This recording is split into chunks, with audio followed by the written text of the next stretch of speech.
Hello everyone, welcome back to our channel Ipsita's world. আশা করছি তোমরা সবাই খুব ভালো আছো, আর আমিও খুব ভালো আছি। আমার চ্যানেলে নতুন একটা ভিডিওতে তোমাদেরকে অনেক অনেক স্বাগত। তো আজকে আমি আর বনু দুজনে রেডি হয়ে নিয়েছি, দিদি আর জামাইবাবু আসছে। আজ আমরা একটু মেলায় যাব ঘুরতে। কোথাকার কি মেলা তোমাদের সাথে সবটাই শেয়ার করবো, আর আমরা কতটা মজা করছি তোমরা দেখতে থাকো। আশা করছি তোমাদের ভিডিওটা খুব ভালো লাগবে।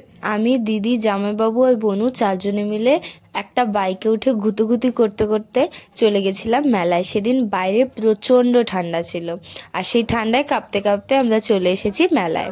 মেলাতে এসে প্রথমেই চলে গেছিলাম এই চার্চের মধ্যে। তো তোমরা নিশ্চয়ই বুঝতে পেরেছো, এটা 25 ডিসেম্বর স্পেশাল একটা মেলা। এখানে ভীষণ বড় করে এবং অনেকগুলো দিন ধরে এই মেলাটা হয়। তো আমরা মেলাতে প্রথমে ঢুকেই এই চার্চের ভেতরে একটু ঘুরে এসেছিলাম, আর বাইরেটা কত সুন্দরভাবে সাজিয়েছে সেটা তোমাদের সাথে শেয়ার করলাম। তারপরেই আমরা চলে গেছিলাম পেট পুজো করতে। তো প্রথমেই চলে গেছিলাম মোমো খেতে। নিয়েছিলাম 3 প্লেট চিকেন মোমো, আমি, দিদি আর বনু। আর জামাইবাবু নিয়েছিল 1 প্লেট চিকেন পকোড়া। তো ওখানে খাওয়া দাওয়া শেষ করার পর বনু আবার একটা স্প্রিং পটেটো খেতে চেয়েছিল, তো ওকে একটা স্প্রিং পটেটো খাওয়ানো হলো। তারপর আমরা খানিকক্ষণ ওখানে দাঁড়িয়েছিলাম, একটু মেলায় লোকজন দোকানগুলো দেখছিলাম ঘুরে ফিরে। তারপর খাওয়া দাওয়া শেষ করে আমরা চলে গেছিলাম আজকের স্পেশাল একটা জিনিস তোমাদের সাথে শেয়ার করব। এই মেলাতে প্রচুর বাজি ফাটানো হয় লাস্ট একটা দিন, এবং এভাবেই মেলাটা শেষ হয়। তো তোমরা দেখতে থাকো, আশা করছি তোমাদেরও আমাদের মতো খুব ভালো লাগবে।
যে জায়গাটায় এই মেলাটা বসেছিল তার পাশেই আর একটা ফাঁকা মাঠে, সেখানেই হয়েছিল এই আতশবাজির মেলা। তো তোমাদের সাথে সাথে আমিও এই প্রথমবার এটা দেখলাম, খুব সুন্দর লাগছিল, আর চোখ পুরো ধাঁধিয়ে গেছিল যেটুকু সময় ওখানে দাঁড়িয়েছিলাম। তো তারপর আমরা আবার চলে এসেছিলাম যেখানে মেলা বসেছিল, এবং ওখানে এসে সবার আগে 1 কাপ করে কফি খেয়ে নিয়েছিলাম। তারপর আমরা চলে এসেছিলাম বাড়িতে।